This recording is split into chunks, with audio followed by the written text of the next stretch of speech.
और आप सभी भक्तों को जो डबल न्यूज़ के माध्यम से आप देख रहे हैं, दर्शन कर पा रहे हैं, सभी को अनुराग कृष्ण शास्त्री वृंदावन धाम की ओर से जय श्री राम, राधे राधे। सभी को राधे राधे। देखिए, जब ये कोरोना काल हुआ तो कोरोना काल से पहले आपको बताएं कि जिस प्रकार से रफ्तार से सभी जितने भी हमारे पूजनीय वंदनीय भागवताचार्य हैं, वृंदावन वासी या अन्य भी देश प्रदेश से, पूरे हिंदुस्तान से, उन सब की कथाएं लगातार कंटिन्यू चल रही थी। पर कोरोना काल में क्योंकि सब लोग घर में बंद थे, तो घर में बंद थे सब लोग, अब बाहर जाने की या भीड़ जुटाने की या भीड़ में जाने की अनुमति थी नहीं, तो इसलिए कथा भागवत या राम कथा या शिव महापुराण, देवी भागवत, जो भी, वो सब बिल्कुल ही बंद हो गया था, बिल्कुल ठप हो गया था। अब भक्तों की इच्छा भी थी उस समय, तो ऑनलाइन कथाएं सब अपने अपने सत्संग हॉल से, यूट्यूब, फेसबुक लाइव के माध्यम से करते रहे। अब धीरे धीरे क्योंकि अब वैक्सीन भी आ गया, तो इसलिए अब सबको वैक्सीन भी लग रहा है, अब उसका डर भी दूर हो गया और फिर भगवान की कृपा पर भरोसा है सब लोगों को, सभी भक्तों को, तो इसलिए अब ये प्रारंभ हो गया। अगर बात करें हम राम कथा की, बात करें हम भागवत गीता की, जो लगातार 7 दिन, कहीं 8 जगह, सब जगह अलग अलग स्वामी लोग अलग अलग हिसाब से चलाते हैं जी, तो इसका जो फल मिलता है जी, किस तरीके लोगों को मिलता है? अब देखिए, फल की जहाँ तक बात करें तो सारी दुनिया में चाहे जितना भी लोग चाहे कहीं भी व्यस्त रहें, पर आना घूम के यही है। भगवान के चरणों में नहीं आएंगे तो जाएंगे कहाँ? भगवान के चरणों में ही आश्रय लेंगे तभी कल्याण है जी, क्योंकि जीवन उस परमात्मा का दिया हुआ काव्य है, गीत है। Life is the song, sing it.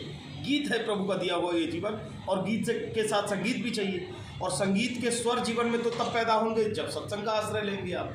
और सत्संग, ये सत्संग क्या है? ये सत्संग में जीवन जीने की कला तो सिखाई जाती है, तो जीवन जीने की कला तो आप तभी सीखेंगे जब आप सत्संग में आएंगे, है ना? क्योंकि यहाँ पे ये बताया जाता है सत्संग में, यहाँ पे वो सिखाया जाता है जो कभी इसको स्कूल कॉलेज में आप सीख नहीं पाएंगे। यहाँ पे सिखाया जाता है कि पेड़ और पशु और मनुष्य में क्या फ़र्क है। पेड़ के पास ना ही तो गति है ना दिशा है, पशु के पास गति तो है पर दिशा नहीं है, पर मनुष्य के पास गति भी और दिशा भी है। पशु चाहे भी तो मनुष्य नहीं बन सकता, पर मनुष्य जब चाहता है तो पशु बन जाता है। तो मनुष्य को मनुष्य बने रहने के लिए सत्संग में भी आना बहुत ज़रूरी है। भगवान देखो डायरेक्टर है, और जीवन के इस मंच पर हम लोगों को मानव का अभिनय मिला है, तो मानव का अभिनय मिला है तो हमें मानव बनकर जीना चाहिए। ये हमें सीखने को तो सत्संग में ही मिलेगा ना। बोलो जय श्री राम। जय श्री राम। अगर बात करें कि सत्संग की, तो देखा जाता है कई लोग कई तरीक़ों की कुरीतियों से निकलना चाहते हैं। जब वो सत्संग का सहारा लेते हैं, तहा जीवन बीत जाता है, जब उनको कहीं आपदा पड़ती है तब सत्संग की तरफ मूवमेंट करते हैं। ऐसे लोगों के लिए क्या कहेंगे? देखिए, ऐसे जो लोग हैं जो जीवन भर काम, क्रोध, लोभ, मोह, अविद्या, अस्मिता, राग, द्वेष, अभिनिवेश, अहमता, ममता में उलझे हैं और उसके बाद इधर का रुख करते हैं। जब उन्हें ये लगता है, जब उन्हें लगने लगता है कि भाई संसार झूठा है, देखो पहले जब हम लोग बताते हैं तो ऐसे लोग जो हैं, जो काम, क्रोध, लोभ, मोह, अविद्या, अस्मिता में उलझे हुए हैं, उन्हें तब पता नहीं पड़ता। लेकिन जब उलझने उनको घेर लेती है, जो जीवन में वो जाल स्वयं जो बुनते हैं, जो अपने कर्म के द्वारा, तो उसमें जब उलझ जाते हैं तब उन्हें पता पड़ता है कि नहीं भाई, ये संसार की जो चिंताएं हैं, नहीं कश्चित क्षणमपि जातो तिष्ठति कर्मकृत कार्यते ह्रावसा कर्म गुणैः ही स्वाभाविक है बरलाभ। बोले चिंता करेंगे तो फिर चिता तक जल्दी पहुंच जाएंगे। यार चलो चिंतन करें, क्योंकि चिंता संसार के लिए होता है और चिंतन भगवान के लिए होता है। आज की भागदौड़ की ज़िंदगी में लोगों के पास समय नहीं है जी, 7 दिन सत्संग में आने के लिए। ऐसे लोगों को आप क्या संदेश देना चाहेंगे? देखिए, कोई बंधन नहीं होता इसमें कि पूरे 7 दिन ही आए। जितने दिन आपके पास समय है, जितनी देर के लिए समय है। अब तो वैसे भी पहले कथा दिन में 3 घंटे और शाम को 3 घंटे होती थी, सुबह 3 घंटे और फिर दोपहर में 3 घंटे, 6 घंटे 7 घंटे कथा होती थी। अब तो केवल कथा 1.5 घंटे, 2 घंटे, 3 घंटे चलती थी, और इतना समय तो निकालना ही पड़ेगा। देखो, दिन के 12 घंटे और रात के 12 घंटे मिलाकर 24 घंटा हुआ। 24 घंटे तो रोज़ के भगवान आपको दे रहे हैं, आपने भगवान को क्या दिया? अब 24 घंटे भगवान आपको दे रहे हैं, 20 घंटे अपने लिए इस्तेमाल कर लो, 4 घंटे भगवान को दे दो, तब भी दिया जा सकता है, वो भी बड़ी आसानी से। लेकिन लोग करना चाहे तब। अगर आज हम बात करें, धर्म को लेकर तमाम फिल्में बन रही हैं जिसमें धार्मिक आस्थाओं को ठेस पहुंचाई जा रही है, ऐसे लोगों पर आप क्या कहेंगे? ऐसे लोग, वो धर्म को जी अच्छी तरीक़ा से वो जानते ही नहीं हैं। उन्होंने तो, क्योंकि तुलसिया संसार में भांति भांति के लोग, तरह तरह के लोग हैं जी संसार में, ठीक है। अब तरह तरह के लोग हैं, तो तरह तरह के लोग सब अपने अपने तरीके से चलाते भी हैं। अब देखिए, जो ब्राह्मण है वो तो पूरे अपने धर्म कर्म पूरी निष्ठा से चलाता है, और जो विदाउट ब्राह्मण केवल चोला पहन के और जो है वो उस कार्य को कर रहे हैं, भाई उनकी हम लोग नहीं कह सकते, और इस पर बहुत ज़्यादा विशेष टीका टिप्पणी देना तो ठीक नहीं होगा। अगर हम इसलिए जी भारतीय संस्कृति पूरे विश्व विख्यात रही है, आज हमारी संस्कृति के ऊपर तमाम चोट हो रही हैं, तमाम सीरियलों के माध्यम से जो धार्मिक चीज़ें हैं वो दूर हो रही हैं महिलाओं से, बच्चों से। ऐसे लोगों को आप क्या संदेश देना चाहते हैं? एक भी आप मुझे ब्राह्मण बता दो जो ऐसे बुरे कार्य में जो इन्वॉल्व हुआ हो, उनके प्रति ऐसा दिखाया गया हो।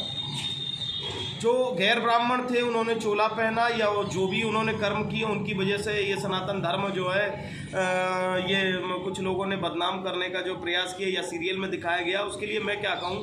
परंतु आपको बताऊं कि जो ब्राह्मण है, जो कर्मनिष्ठ है, जो कर्मनिष्ठ है और जो विद्यालय से जो पढ़ के आया है या सच में जो ब्राह्मण है और अपने कर्म पे है, देखिए वो तो कुरीति फैला नहीं सकता, इस बात की पूर्णतः गारंटी रही। तो अब बाकी अंत में जो हमारे भारतवासी हैं सबको मैं यही यहाँ से प्रेरणा दूंगा कि देखो, बचपन में माँ का, जवानी में महात्मा का और बुढ़ापे में परमात्मा का बहुत बड़ा महत्व है। आश्रय समय समय से ले लेंगे तो जीवन में फ़ायदे में रहेंगे, और यदि नहीं ले पाएंगे, अगर इनको ऐसे ही आप मिथ्या समझेंगे, झूठ समझेंगे यदि सनातन धर्म को, क्योंकि मेरा मानना है कि आप अपने सनातन धर्म के संतों पे, सनातन धर्म पे, अपने गुरु पे और अपने माता पिता पे भरोसा करें तो ज़्यादा अच्छा है। पड़ोसी की बजाय, अपने मित्र की बजाय या और किसी गैर या रिश्तेदार की बजाय आप इन पे भरोसा पहले करने लग जाए, आपका जीवन धन्य धन्य हो जाएगा। एक अंतिम क्वेश्चन करूँगा महाराज जी, बसंत चालू हो चुका है, होली का त्यौहार वृंदावन में मनाया जाएगा, क्या संदेश देना चाहेंगे भक्तों को?